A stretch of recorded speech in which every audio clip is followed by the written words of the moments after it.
Hi, Miss Aslea. Can you tell me about yourself? My name is Aslea Pili, 24 years old. I'm from Labangal, General Santos City, and I'm a single mother.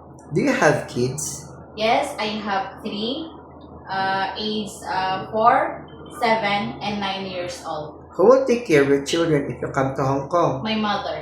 How many siblings do you have? I have 4 siblings, all girls. I'm the third in the family. Tell me about your educational background. I'm high school graduate. Do you have overseas experience? No, sir, but here in the Philippines, I work from January 2021 to February 2023. I work for a couple employers with 5 years old daughter.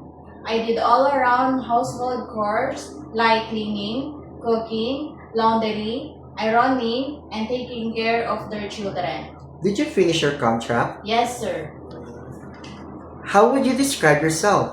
I am grateful, hardworking, and willing to learn. Do you have any tattoo? No, sir. Did you undergo to any kind of surgery? No, sir. Why do you want to go abroad? I want to work abroad because I want to earn money to support the study of my children. Are you willing to take care of a newborn baby? Yes, sir.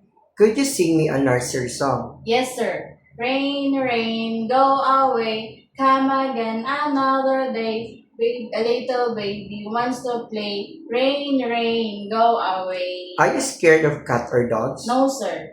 Give me your idea. How can you take care of naughty children and children with tantrums?